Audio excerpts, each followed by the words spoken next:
Right, welcome back folks to the second part of this, the third lecture in the experimental design and analysis part of the core skills modules. So before the break we were talking about the different things which impact on our ability to discriminate between the null and the alternative hypothesis, and I now want to turn to the final issue that I think really does affect your ability to discriminate, which is statistical power. And then when I've dealt with that, I'm briefly going to look at the topic of biological realism. How realistic are your observations or your experiment, and therefore what can they tell you about the real biological world that you're trying to study?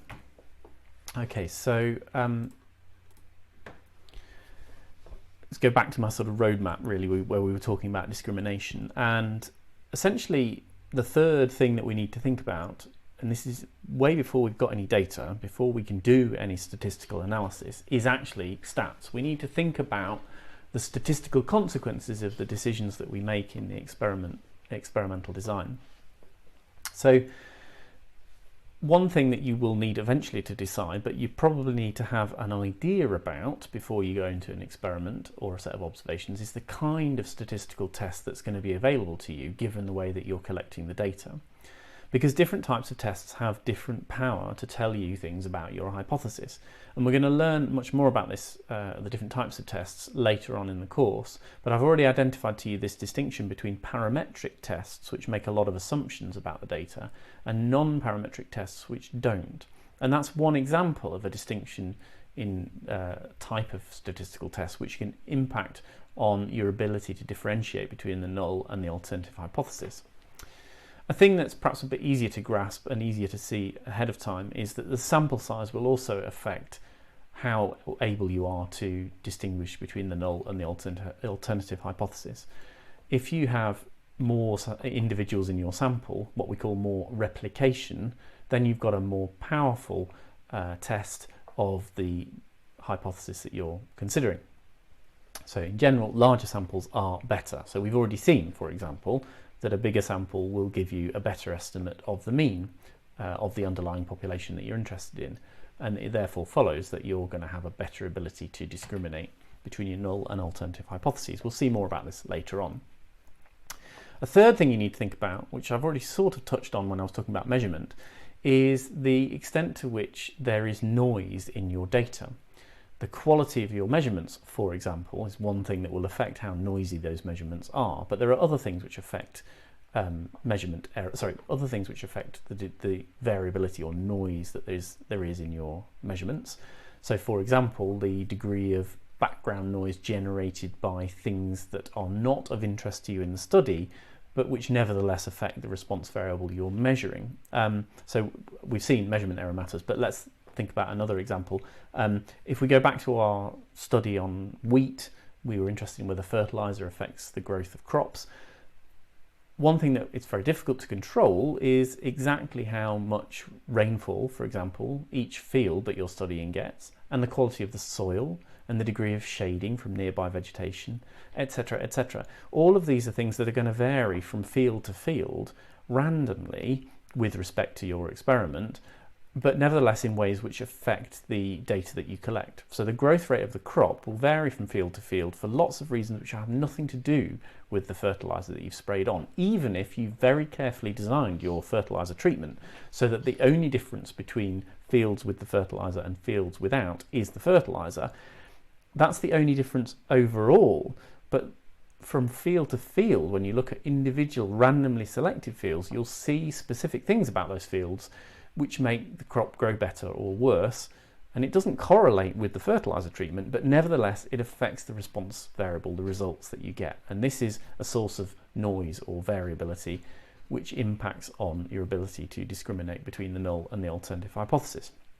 And the final thing that matters is how big the effect that you're looking for really is. So the effect is, how much growth rate is affected by fertilizer, or how much the action potential of a nerve cell is reduced in the grasshopper mouse compared with the domestic mouse. How we quantify that is the effect size.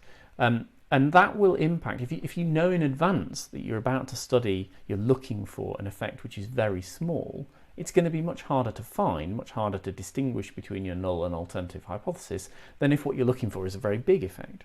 So to take the example of, let's imagine we were looking at the speed with which people can run 100 meters. So we're looking at sprint speed, maybe in top athletes, and we're interested in ways in which we can improve performance. So we could have a study where we put the runners on a 6-month program of anabolic steroid injection. So they're being given these powerful steroids over a long period in the run-up to the experiment, and then we compare those with a control group who've been given sham injections instead of the real injections. In that situation, we are expecting, probably hoping, to see a big improvement in the performance of these runners. Not that I'm advocating that we drug runners to make them go faster, but I'm just saying, for example, it's something we might do. We might see an improvement in running speed equivalent to maybe, a few tenths of a second in a 100-meter race, which would be huge in terms of the outcome of the race. But a different study might say, well, maybe what you have for breakfast on the morning of your run might affect your running speed. So let's compare people who had Rice Krispies with the people who had cornflakes and see if that affects how fast they run. Now, reasonably, given what we know about human nutrition, the way the body works, it's probable that what cereal you have for breakfast will have a very small effect on the amount of sugar available in the muscle tissue. Not sugar, but the amount of ATP available as a result of the breakdown of sugar in your blood. So, conceivable that there will be a very, very small effect of what you've had for breakfast in the morning on your running speed, but it's going to be tiny compared to with the effect of 6 months program of anabolic steroids. So, going into this study, those two different studies, I'd have a different expectation of what sort of size of effect I was looking for, and that will affect, in fact, how I design the study, because if I want to detect the effect of Rice Krispies versus cornflakes, I'm going to need a massive sample size in order to be able to detect that difference. So what I've been going on about here really basically is 3 factors which affect what we call statistical power, and 1 factor which determines how much power you're going to need. So the effect size determines how much power you need. If you're looking for a very small effect, you're going to need a really powerful study. If you're looking for a big effect, then you don't need a very powerful study. The 3 things that affect the statistical power are what kind of test you're going to use, what sort of sample size you've got, and how much other variability or noise is there in the thing that you're measuring, be it the time it takes to run 100 meters or the growth rate of a crop. Okay, so statistical power really matters. You need to think about this before you do the experiment because it will affect your ability to test the hypothesis. And given all of the complexities that I've just described, a really sensible idea is often to run a pilot study. And one of the primary reasons we run a pilot study is to, for example, quantify the background noise or variability in the response variable, to estimate how much power we're going to need in order to test the effect that we're interested in, or perhaps to get a preliminary look at what sort of effect size there might be before running the proper experiment. Okay, so that's the issue of discrimination dealt with. I now want to look at some other things which matter when you're designing an experiment. What makes a good experiment? Well, one which the results of which can be generalized across a broad range of biological situations. If your experiment only tells you about one very narrow set of circumstances, it's less useful biologically than one which tells you about a broad range of possibilities. So in general, this means that a good experiment, although obviously there are costs here to doing this, a good experiment is going to involve lots of different individuals. If it's a study of different species, we're going to need lots of different species. We might want lots of different places and lots of different times in order that we can generalize across all of those things. So in the case of our mouse study, we compared the domestic mouse with the grasshopper mouse, with the sort of underlying theory that the grasshopper mouse had evolved to avoid the venom of the scorpion because it's an important prey item for that species. Well, if that was really the case, we'd expect to see that other species of mammal, not just the domestic mouse, would show very strong reactions to the venom, unlike the grasshopper mouse. But we haven't got any evidence of that. We've only got the 2 species in the study, so we could spin it out to more species. Clearly, that study would have been not very informative if we'd only used one individual from each species and perhaps repeatedly tested that individual. Well, in fact, actually, that would just tell us that one individual mouse is different from another. It wouldn't tell us that the 2 species were different. In general, aiming for replication across lots of individuals is going to be a good thing in terms of our ability to generalize. And I described how, we maybe need to do field work to collect the grasshopper mouse. Well, if we only do field work in one particular site and our lab mice come from one particular supplier, then we can't necessarily generalize across all sites or all suppliers. So that's something we might want to think about generalizing too. So, I mean, it's perhaps easiest to think about this in terms of a medical study. Let's imagine you're interested in COVID-19 and how, I don't know, you've got a new vaccine you think might work against COVID. So you start running a trial. Now, do you run that trial only in white middle-aged men from Nottingham, and you only have your clinic on a Wednesday, and you only consider people who are showing a specific set of symptoms, or, well, actually, I suppose if it's a vaccine, they're not going to show symptoms yet, but who only have a particular health background? If you do that, you've probably got what's a relatively easy study to run, because small numbers of patients only need to be in Nottingham. You only need to contact people of a particular type. It could be a lot easier to run, but your ability to generalize the results, let's say the vaccine's effective in those people, well, does that mean it's going to work for women? Is it going to work for people in, from different ethnic backgrounds? Is it going to work in children? All of those things are things that you need to expand your study to generalize across. So generality is really important, but it does come with costs, because the more general you try to be, generally the more expensive, time-consuming your experiment or observations are going to be. Another thing you need to think about is the realism, the degree of realism that your experiment gives you. So, for example, if you're like me and you're interested in animal behaviour, you often have a decision: do I do experiments in the lab or do I do them in the field? So I could go out and observe animals behaving naturally in the field, or I could bring them into the lab and in controlled conditions do some experiments. And there's a big difference between those two types of studies. Animals will often behave totally differently when you bring them into the lab. In captivity, they've maybe never seen that environment before. Maybe they're stressed by the fact that they are captive. Maybe they're better fed than they would be in the wild. All kinds of reasons why, under laboratory conditions, animals will behave differently. Well, here's a salutary example, actually. This fish on screen is a guppy. And guppies, I don't know if you know this, but they have these really bright metallic colours on them. And those are thought to be important in sexual reproduction. And in particular, the males attract the females by having really interesting, bright, varied coloured patterns. So you might be doing an experiment looking at whether a particular pattern on these guppies was important in attracting female fish to mate with them. Now that is quite possible in the lab. You can keep guppies in fish tanks in Nottingham, no problem. You just need a heated tank, and you can do a nice controlled behavioural experiment where you look at how the patterns on the fish affect the response of the females.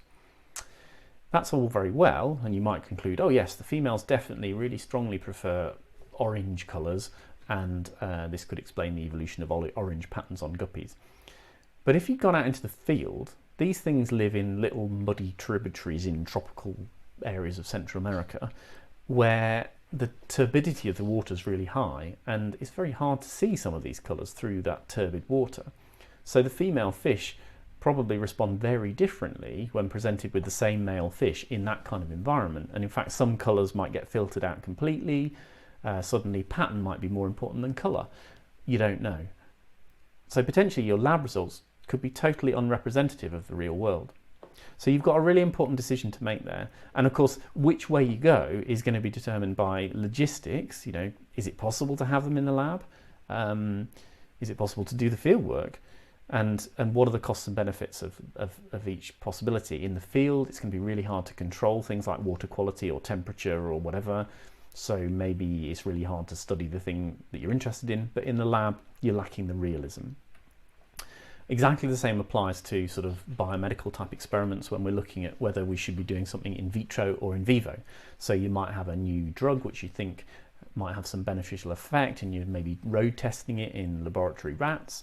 That would be an in vivo study, and the rat might be a relatively good model for humans, and you could do that in the context of the whole body of the organism, because you're putting the drug in and seeing whether it interacts with other molecules in the body before it has the desired effect. The alternative would be to do it in a test tube and maybe isolate the enzyme that you think is the activity of which you think is impacted by the drug, put that in a tube and then measure its activity with and without the drug. And those two types of studies have different pros and cons. Much sort of logistically and ethically easier to do a test tube experiment. But what happens if actually there are particular body systems, particular molecules in the body of a mammal which interact with your drug in a way that can't be predicted in the test tube? You could end up, if you find that the drug is beneficial in the test tube, you wouldn't want to stick that straight in a patient without first of all knowing whether or not it interacts with other parts of the body to do strange things. So really difficult, important decisions to make there. And the final sort of issue which I think affects the ability, the realism of your observations or experiment is what kind of parameter space you explore. So imagine you're interested in the effect of variable x on variable y. If the real relationship between the two looks like this, in other words, there's a region of x values where nothing much happens, and then there's a region where lots happens. If you design a study which only considers the left-hand side of this graph, in other words, low values of x, you're going to see no effect and conclude that x is not related to y. Whereas on the right-hand side, you would conclude there is a strong relationship between the two. So for example, I mean, if we replaced x with temperature and y with growth rate for pretty much any organism, then this breakpoint here in the middle could be 0 degrees. Once you've got below freezing, nothing much grows. I mean, certainly in terms of plants or microbes or whatever. Whereas once you're into positive temperatures, suddenly temperature tends to affect growth rate. So this is what we're looking at here is a floor effect. In other words, there's a value on the x-axis below which nothing happens. There is no relationship, and that's a floor. And the opposite is, of course, possible, a ceiling, where above a certain temperature, for example, you get no effect. So again, that could be, in the case of organisms and growth, once you get to 100 degrees Celsius, nothing grows. And so we could expect both a floor and a ceiling effect with temperature. And so how you design your study, and in particular if it's an experimental study where you're manipulating x, the values that you choose for x are going to make a huge difference to your ability to spot any relationship between x and y. And if that might sound like a sort of abstract problem that's not really a problem in the real world. In fact, it really is. So take the example of a study of battery chickens. This was a really huge study looking at the impact of stocking density on welfare in chickens. The question was, if you increase the stocking density, cram the chickens together more closely, do you see a decline in key indicators of animal welfare? So the study involved looking at key indicators of how happy a chicken is, so injuries and stress levels and things. And they found that there was no effect of stocking density in battery chicken farms on the well-being of the chickens. So your conclusion from that study might be that, well, we could just cram them in as much as we like.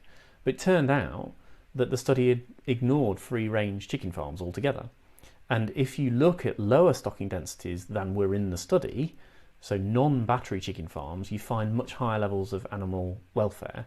The chickens are just generally much happier. And so there was an effect, but the effect was invisible from the study because in this case of a ceiling effect.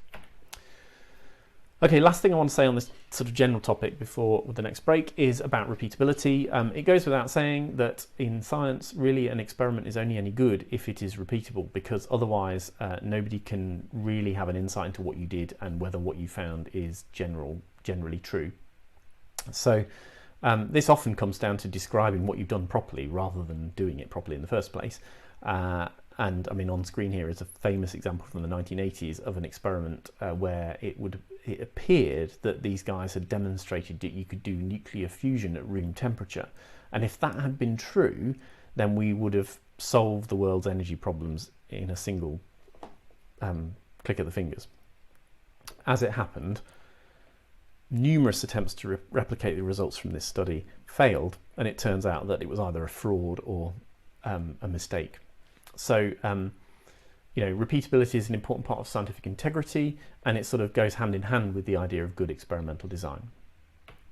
Okay, so that's the end of this section, and after the break, we'll come back and think a little bit more in more detail about this distinction between observations and experiments that I've talked about several times already.